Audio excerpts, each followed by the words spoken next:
اللهم صل على محمد وعلى آل محمد. اچھا برتاؤ کرنے کے باوجود بھی خاوند سے بد زبانی کرتی ہے، ان کے بارے میں شریعت میں کیا حکم ہے؟ کیسے سمجھایا جائے کہ کچھ رہنمائی فرما دیں؟ یہ ہمیشہ سوال عورتوں کے اوپر کیوں آتا ہے؟ وہ تو خود پسا ہوا طبقہ ہے. یعنی ہمارے مسلمان معاشرے میں بھی مرد جو ہے بہت ظالم ہے.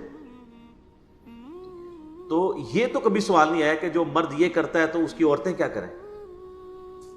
تو عورت اگر بد زبانی کرتی ہے تو قرآن میں آیا کہ عورتوں کی کئی عادتیں تمہیں بری لگیں گی، لیکن تم یہ بھی دیکھو ان میں کئی ایسی اچھائی ہیں جو تمہیں موجود نہیں ہوں گی. سورہ نساء کے اندر آتا ہے. تو اس کے ساتھ گزارا کرو. بخاری مسلم میں حدیث ہے کہ عورت جو ہے یہ ٹیڑھی پسلی سے پیدا ہوئی ہے، اس کو سیدھا کرنے کی کوشش نہ کرو ورنہ توڑ بیٹھو گے، اور اس کو توڑنا، اس کو طلاق دینا ہے.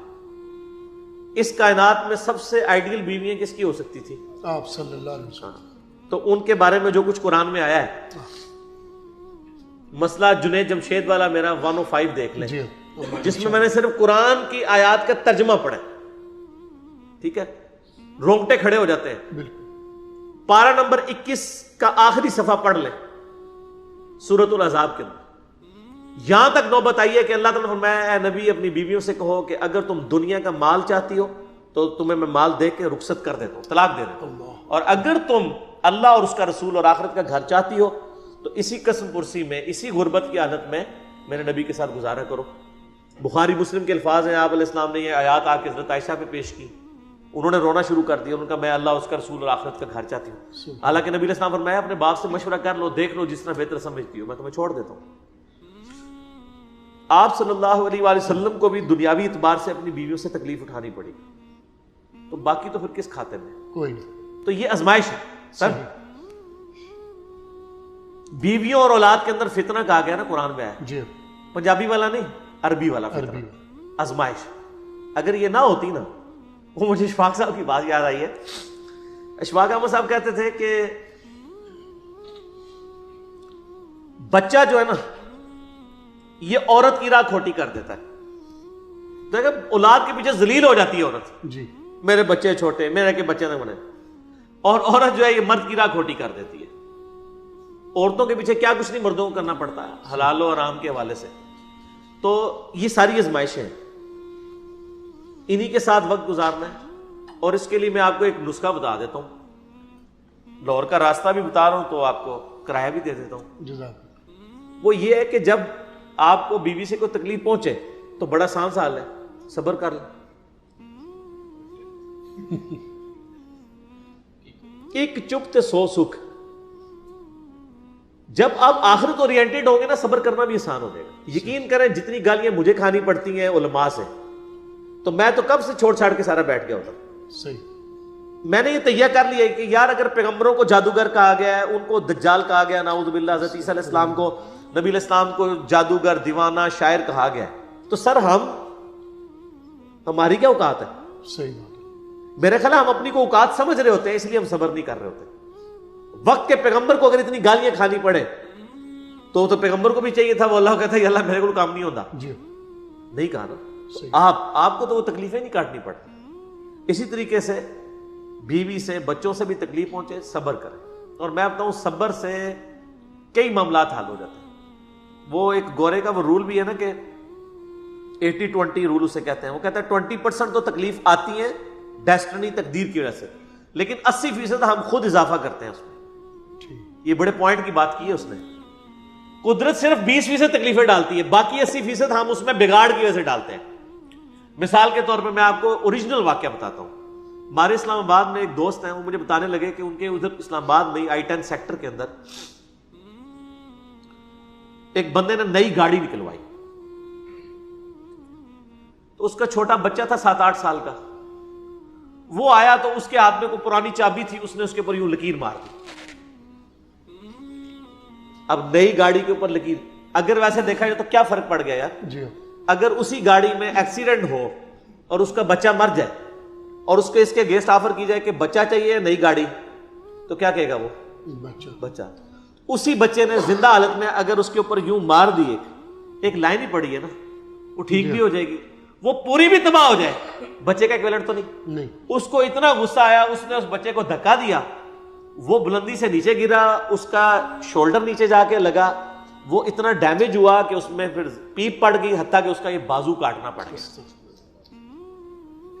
تو یہ جو تکلیف تھی اس کا 20% تو اللہ کی طرف سے آیا تھا نا جی. 80% تو اس نے خود کیا. اچھا اب وہ پوری زندگی اپنے بچے کو، گاڑی تو پھر بھی آ سکتی ہے جی.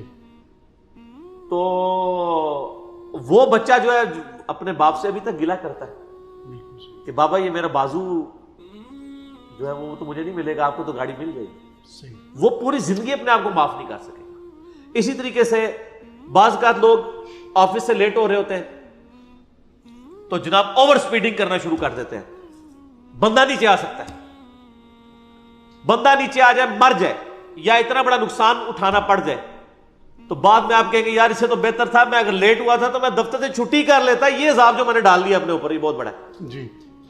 ٹھیک ہے، ایک دفتر سے لیٹ ہونے کی وجہ سے اتنی آپ نے تکلیف کاٹی، وہ 20% آپ پہ آئی تھی، 80% آپ نے خود ڈال لی اپنے اوپر. آپ یہ ساری باتیں میں یعنی یہ میں صرف آپ کے سامنے نہیں کر رہا ہوں، میں پریکٹیکلی اپنے اوپر اپلائی بھی کرتا ہوں. میں اپنی بیوی کو بھی بچوں کو بھی اس حوالے سے یعنی گائیڈ کرتا ہوں، اور میری زندگی اس چیز کا یعنی منہ بولتا ثبوت ہے کہ میرے اوپر جب بھی اس طرح کے معاملات آتے ہیں نا تو میں الحمدللہ صبر کی روش اختیار کرتا ہوں کہ مزید کوئی معاملات نہ بگڑے. خاموشی اختیار کر لیں. کوئی گالی دیتا ہے، کوئی آپ کو، مجھے مسجد سے پکڑ کے بھی لوگوں نے باہر نکالا ہے علماء نے، میں نے کبھی سی تک نہیں کی ہے، کوئی لڑائی جھگڑا نہیں کیا. آپ صبر کی روش اختیار کریں. صبر، اور فیملی لائف کے لیے تو آپ کو صبر بہت ضروری ہے. عورتوں کا غصہ فوراً آتا ہے، ٹھنڈا بھی فوراً ہو جاتا ہے. صحیح. تو جب عورتوں کا غصہ ٹھنڈا ہو جائے، اس ہفتے اگر کوئی بدتمیزی کی ہے انہوں نے تو آپ جو ہے نا ایک ہفتے کے لیے صبر کر لیں، اگلے ہفتے اسی دن کو بتائیں جو پچھلی دفعہ آپ نے کیا تھا اگر یہ نہ ہوتا تو وہ بھی مان جائے گی مجھ سے غلطی ہوئی ہے. صحیح. لیکن اس وقت تو وہ نہیں مانے گی، اس وقت تو آپ بھی ماننے کے لیے تیار نہیں ہوں گے. جی. ٹھیک ہو نا، ایٹ دا اسپاٹ تو کوئی بندہ اپنی غلطی ماننے کے لیے تیار نہیں ہوتا. تو صبر و شکر کے ساتھ زندگی گزارنے. جزاک اللہ. جو بیویاں اپنے آپ کو خاوند کے برابر سمجھے کہ اللہ نے ایک جیسا بنایا ہے، ان کے لیے کچھ رہنمائی تو فرمائیں. ٹھیک سمجھتی ہیں وہ ایک جیسے ہی بنایا ہے، مرد و عورت کو اللہ نے ایک جیسے ہی بنایا ہے اس حوالے سے کہ ہیومن ڈگنیٹی میں تو برابر ہے. بلکہ عورتوں کا مقام تو کچھ زیادہ ہو جاتا ہے بعض اوقات. صحیح بخاری میں حدیث ہے، ایک صحابی نے آگے پوچھا یا رسول اللہ صلی اللہ علیہ وآلہ وسلم مجھ پہ سب سے زیادہ حق کس کا ہے؟ فرمایا تیری ماں کا. پوچھا اس کے بعد کہا تیری ماں کا، اس کے بعد کہا تیری ماں کا، چوتھی دفعہ کہا تیرے باپ کا. ٹھیک ہو گیا. تو حسن سلوک کی سب سے زیادہ حقدار تو وہ ہے. صحیح. ٹھیک ہو گیا. تو اس طرح کے معاملات میں دیکھیں تو عورتوں کو اللہ تعالیٰ نے پھر سنن نسائی میں حدیث ہے کہ تیری جنت تیری ماں کے قدموں کے پاس ہے، یعنی ان کی خدمت کر کے. اور جلاد قسم کے جو خاوند ہوتے ہیں نا وہ شادی کے بعد نا اپنی بیویوں کہتے ہیں ہوں تیری جنت میرے قدموں کول ہے. ٹھیک ہو گیا نا. تو وہ مجازی خدا اور عجیب و غریب قسم کا کانسیپٹ بنایا ہوا ہے نا. ہیومن ڈگنیٹی میں برابر ہے. باقی قرآن یہ کہتا ہے الرجال قوامون علی النساء، مرد عورتوں پر حاکم ہے اس حوالے سے کہ ان کے اوپر خرچہ کرتے ہیں. وہ مینیجریل پوائنٹ آف ویو سے دیکھا گیا. صحیح. ظاہر مینجمنٹ میں تو 72 سیٹر گاڑی ہے تو ڈرائیور تو ایک ہی ہوگا نا. 72 بندے تو یہ نہیں کہہ سکتے کہ جی میں باری باری چلانا ہے، ایک نہیں چلانا ہے نا. جس کو چلانا آتا ہے باقی اس کے پیچھے رہیں گے. اور وہ جو ڈرائیور ہے وہ یہ نہ سمجھ لے کہ میں اب جب جہاں مرضی ٹھوک دوں میرے ہاتھ میں اسٹیئرنگ ہے، نہیں. تو یہ ایک بہت یعنی ایک موٹی سی مثال. تو عورت کی عزت کریں، عزت کروائیں گے. عزت نہیں کریں گے، میں آپ کو ایک مثال دے دوں کہ اگر ایک مرد خراب ہو جائے نا اس کو تو ٹھیک کیا جا سکتا ہے. صحیح. ایک عورت خراب ہو جائے اس کو سارے مرد مل کے بھی ٹھیک نہیں کر سکتے. بالکل صحیح. اس لیے عورتوں کے ساتھ پیار محبت کا رویہ رکھے. صحیح بخاری میں حدیث ہے، نبی علیہ السلام نے فرمایا میں اپنے بعد سب سے بڑی آزمائش تم پر تمہاری عورتیں بیویاں چھوڑ کے جا رہا ہوں. بخاری مسلم میں حدیث ہے، نبی علیہ السلام ایک دفعہ سفر میں تھے تو عورتوں کا قافلہ الگ سے آپ مینج کرتے تھے. تو وہ جو عورتوں کے اونٹ ہانک رہا تھا نا بندہ، اس کو نبی علیہ السلام بار بار کہتے تھے آہستہ آہستہ ہانکو، شیشیاں پڑی ہوئی ہیں اس پہ. اللہ. یعنی عورت کو اللہ نے صنف نازک بنایا نا. تو نبی علیہ السلام یعنی یہ چیز کا بھی ریگارڈ کرتے تھے. صحیح. تو اب مجھے بتائیں جو اپنی بیویوں کو مارتے ہیں، ان کے اوپر تشدد کرتے ہیں، یہ اللہ کو کیا منہ دکھائیں گے؟ اور اس کی وجہ سے بڑے یعنی میرے تک تو بڑے معاملات اس طرح کے پہنچتے ہیں. میں تو سوچ بھی نہیں سکتا کہ یعنی کبھی کوئی شخص اس طریقے سے بھی ظلم کر سکتا ہے. آپ کو اگر اللہ نے حاکم بنایا تو آپ اپنا حوصلہ بھی ویسا رکھیں. ٹھیک ہوگا. باقی یہ حدیث ہے بخاری مسلم میں کہ میں نے عورتوں کی کثرت دوزخ میں دیکھی ہے اپنی زبان درازی مردوں کے اوپر کرنے کی وجہ سے. وہ سر مرد بھی پھر اس طرح کے ہو نا جی, تو مرد بھی بہت سارے دوزخ میں جا رہے ہیں عورتوں پہ ظلم کرنے کی وجہ سے. صحیح بخاری میں حدیث ہے کہ ایک عورت بڑی نیک تھی, اس نے ایک بلی کو قید کر دیا کہ وہ بھوکی پیاسی مر گئی, تو نبی علیہ السلام نے فرمایا کہ وہ دوزخ میں. بلی تو جانور ہے, اور جو انسانوں کے ساتھ ظلم کرتے ہیں, کیسے کیسے ظلم نہیں کرتے ہیں, یعنی مرد عورتوں کے ساتھ کس کس قسم کی ان کو اذیتیں دیتے ہیں. اور خصوصاً ایسی عورتیں بیچاری جن کے یعنی پیچھے ماں باپ فوت ہو گئے ہوتے ہیں, بھائیوں کے یعنی وہ اس کے اوپر ہوتی ہیں, وہ پیچھے بھی نہیں جا سکتی, ادھر بھی ان کے اوپر پورا یعنی باہر کا غصہ اکٹھا کر کے نا وہ آ کے اپنی بیویوں پہ نکالتے ہیں. تو نبی علیہ السلام نے ویسے ہی تو نہیں فرمایا کہ تم میں سب سے بہتر وہ ہے جو اپنے بیوی بچوں کے لیے بہتر ہے. سر میری اپنی زندگی کا تجربہ ہے کہ جتنے خوش اخلاق میں نے باہر دیکھے ہیں نا, وہ اتنے ہی بد اخلاق ہیں اپنے گھر کے اندر, الا ماشاءاللہ. اور یعنی میں آپ کو پرسنل بتاتا ہوں, میں جتنا باہر ہوں نا بد اخلاق, اتنا ہی گھر میں ہوں. ٹھیک ہے, یعنی میں یعنی طبیعت میری تھوڑی سی اس حوالے سے ہے, یعنی وہ ظاہر ہے کہ یہ اسٹرکٹ طبیعت نہ ہو تو پھر مینیجبل فارم میں چیزیں نہیں چلتی. یعنی کالج کے پرنسپل اگر سخت نہیں ہوگا تو وہ کالج تو نہیں چلا سکتا, وہ اس نے اڈاپٹ کرنی پڑتی ہیں اس کو چیزیں بعض اوقات معاملات.